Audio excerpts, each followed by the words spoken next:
बा, अरे मी हाता आलेलं हे त्यासनी आवडलं नाही कारण. नाही पोरी, पण मग त्या अशा रागानं निघून का गेल्या? आता ते म्या तुला कसं सांगू ग. पण एक सांगतो बघ, तुझं येणं देवाला आवडलं नसतं ना तर त्याने तुला भेट वस्तू दिली असती वय. आणि ते म्हणले ना की नंतर त्याला भेटल म्हणून. अरे तसं नाही र, पर ए बानू, उगा डोसक्यात काय बाई विचार आणू नगस. देवाची भेट झाली ना हेच लय झालं बघ. चल आता वस्तीवर माघारी जायला हवं.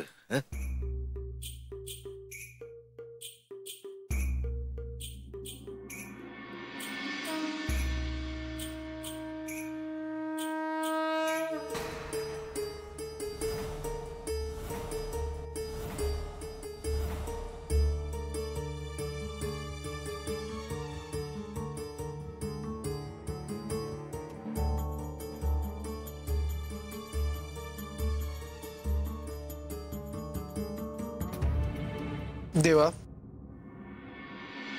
आपली आणि बाणाईची भेट झाली, परंतु मला असं वाटतं की आपलं आजचं कामकाज थांबवणंच इष्ट राहील.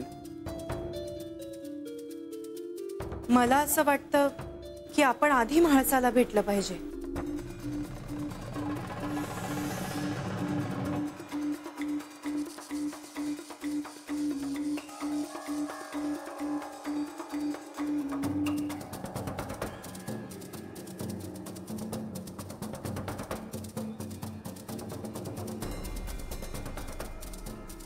चौडप्पा,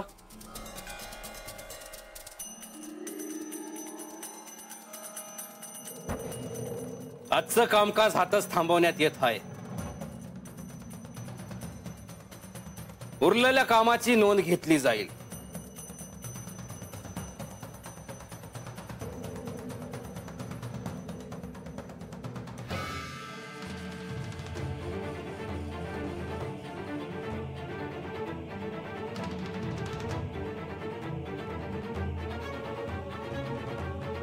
जर म्हाळसाला तिच्यातल्या शक्तिरूपाची मी प्रचिती करून दिली नसती तर आज बानूला समोर पाहून तिने रागाच्या भरात काय केलं असतं हे सांगता येणं अवघड आहे.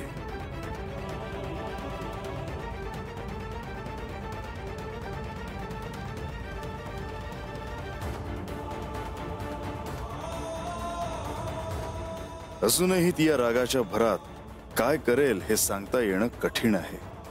म्हाळसा देवींनी रागाच्या ओघात असं काही करू नये ज्यामुळे मोठा अनर्थ होईल. ज्या मुलीचं नाव खंडेराय झोपेत घेत होते तीच मुलगी, त्यांची आवडती भक्त, जेव्हा म्हाळसा देवींच्या समोर उभी राहिली तेव्हा त्यांचा क्रोध अनावर होणं अगदीच स्वाभाविक आहे. परंतु त्या रागाचा कोणताही विपरीत परिणाम होऊ नये.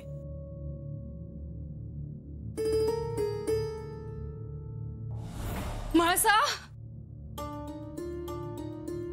म्हाळसा,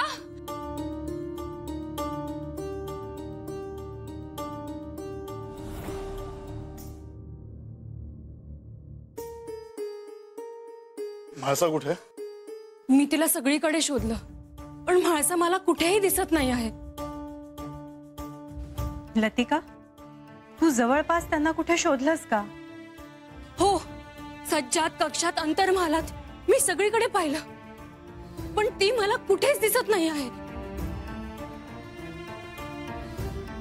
देवा, मला असं वाटतं की आपण सर्वांनी मिळून म्हाळसा देवींचा शोध घ्यायला हवा. या क्षणी त्यांचा राग अनावर झाला आहे.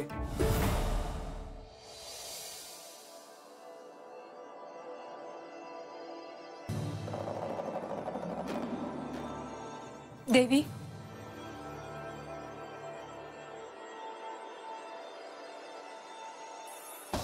देवी, म्हाळसाने काही बरं वाईट तर केलं नसेल ना? काही अनर्थ घडला नसेल अशी आपण आशा करूया, परंतु आधी म्हाळसा कुठे आहेत हे शोधणं गरजेचं आहे. हो,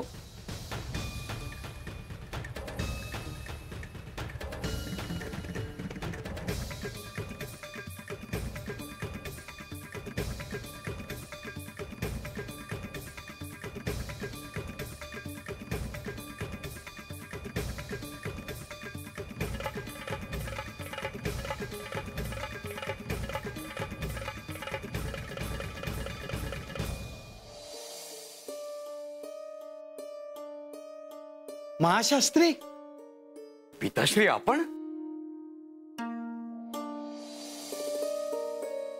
आयुष्यमान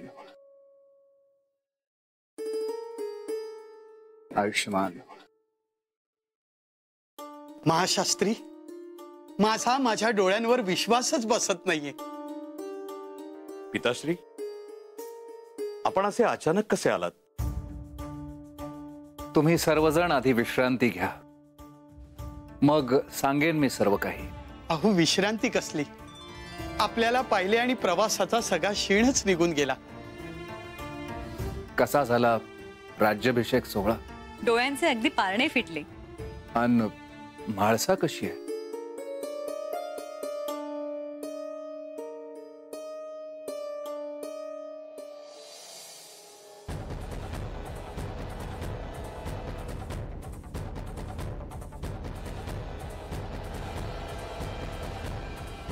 म्हाळसा,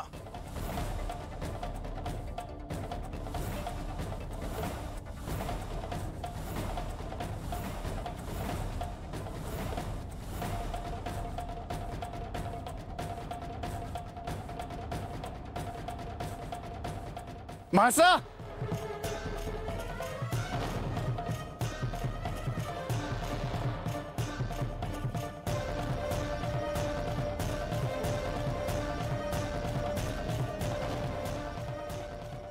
म्हाळसा. इतके वैभव आहे जेजुरीत, इतके प्रेम आहे. आमच्या म्हाळसाला काहीही कमी नाही. अगदी डोळे भरून तिचा संसार पाहिला. आता मला कसलीही चिंता राहिलेली नाही. महाशास्त्री, माझ्या डोळ्यांना मात्र काही वेगळेच दिसले. मी आई आहे म्हाळसाची, पण का कोण जाणे, आतून मला म्हाळसा खूप अस्वस्थ वाटली.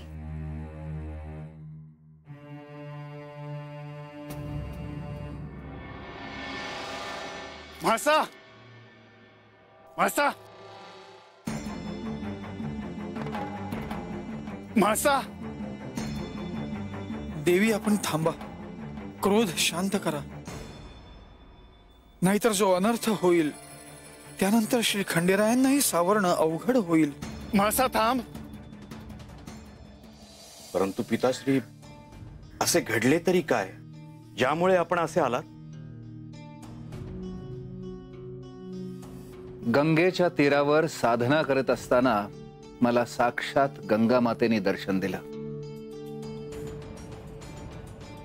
आणि मला सांगितलं की आपण नेवाशास परत जावे. मी कारण विचारता म्हाळसाच्या जीवास धोका आहे असे सांगितले.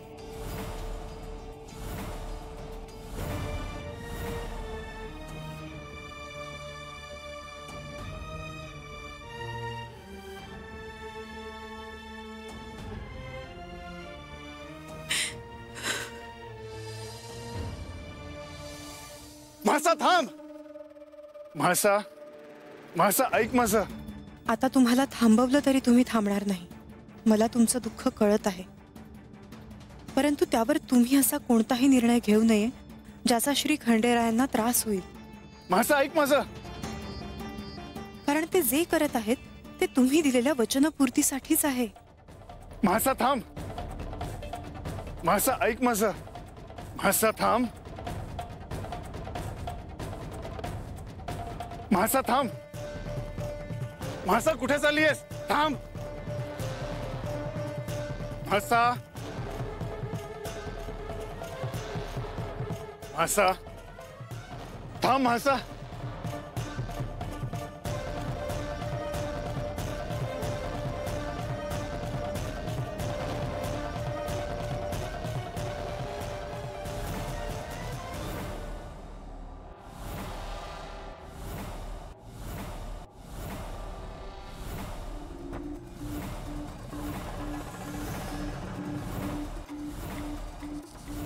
कशाला थांबू मी?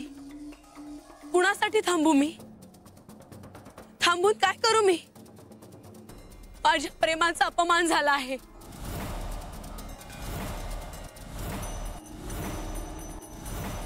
माझं तन मन प्राण सर्वस्व अर्पण केलं मी, आणि मला काय तर अपमान.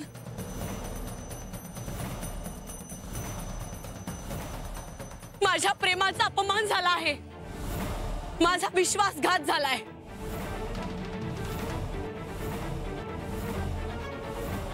जो मला कधीही सहन होऊ शकत नाही.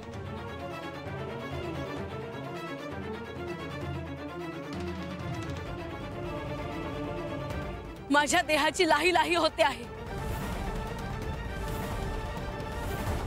मी काय करेन मला माहित नाही. माझ्या साधनेचे सगळे पुण्य एकत्र केले आणि माझ्या मुखातून कोणता शाप बाहेर पडला तर त्यात कुणाची आहुती जाईल मला माहित नाही.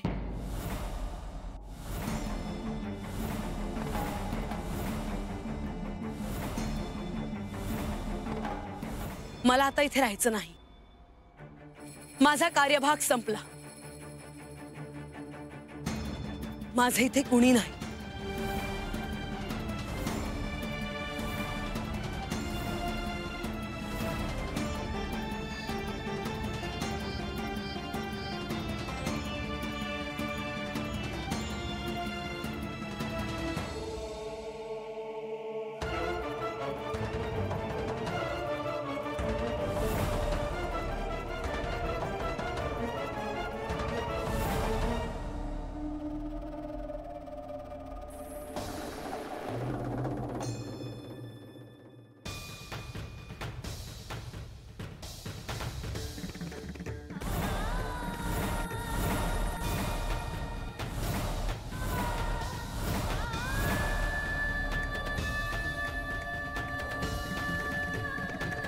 म्हाळसा,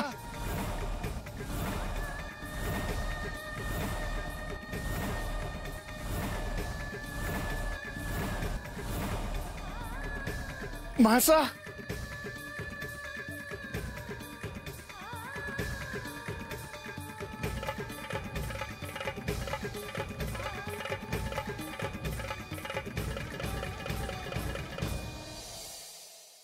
आजे आजे आलाच वय. थांबा थांबा आलेच.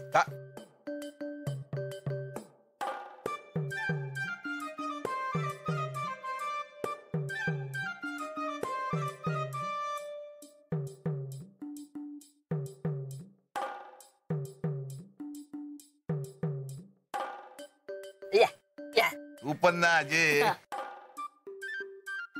आता तू मला सांगणार वय काय करायचं आणि काय नाही ते. हा हे घे. अगं तुला काय शिकवणार म्या. वय की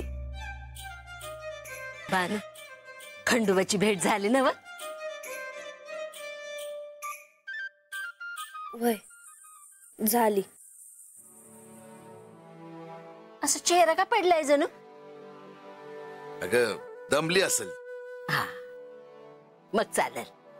मला वाटलं आल्या आल्या मला सांगशील तिथं काय काय झालं ते. काय सांगू आजी तुला, आणि कसं सांगू तेच कळना झालंय बघ. अगं खंडोबाचा राज्याभिषेक बघताना असं वाटत होतं की त्यांच्याकडेच बघत बसावं.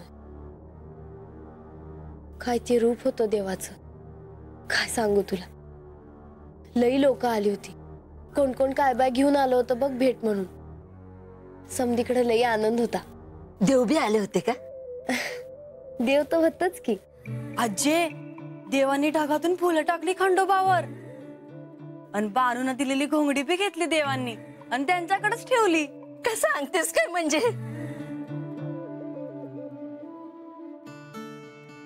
तुला सांगतो अजय, अगं सोन्याची जेजुरी आहे ती सोन्याची. ते समद पाहिल्यावर असं वाटलं ना की माणसानं अजून काय बघावं ग. देवाचं असं दर्शन झालं. अगं भाग्यच म्हणायचं त्याला. हे समद बानूमुळे झालं बघ. बानू, तुझी खंडोबाच्या बायकोची भेट झाली का? ती भेटली तुला? काय म्हणली?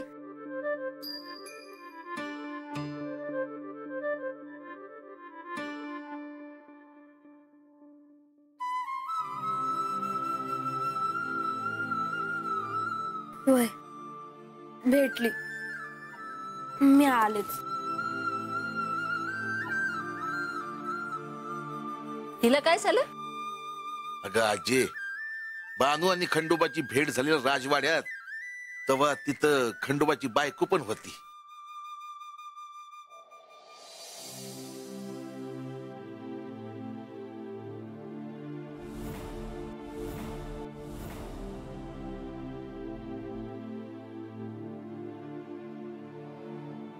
अच्छा, तू काय बी काळजी करू नकोस. अरे त्यो आहे ना, त्यानं समजा ठरवलं, तो समजा करून घे. समजा भार त्याच्यावर टाक. तो हाय काळजी करणार. हा, चला हात पाय धुवून घ्या, मी जेवायला वाढते. हा, चला. होय, पुढं काय होणार आहे कुणास ठाव. तर जेजुरी सगळं चांगलं असलं म्हणजे झालं. नारायण नारायण.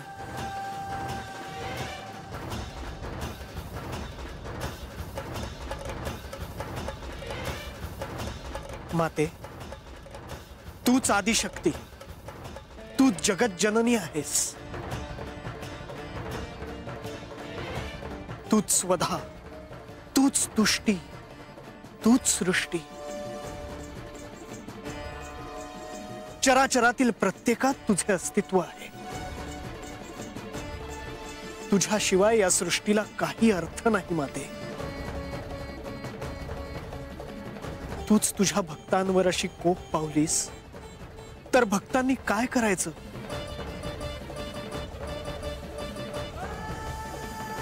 हे म्हाळसा देवी, आपण श्री खंडेरायांच्या अर्धांगिनी आहात, म्हणजेच आपण शक्तिरूप आहात. आपण आपला क्रोध शांत करावा माते. आपल्या शिवभक्तीची तुलना कशाशीही होऊ शकत नाही. आपले श्री खंडेरायांवरचे प्रेम हे कैलासा इतकेच विशाल, उत्तुंग आणि गूढ आहे. आम्हाला त्याचे आकलन नाही होणार.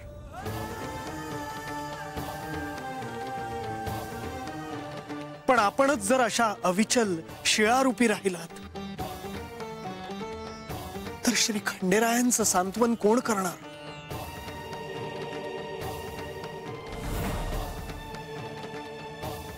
आणि श्री खंडेरायांच्या डोळ्यात अश्रू तरळले तर या सृष्टीचं सांत्वन कोण करणार?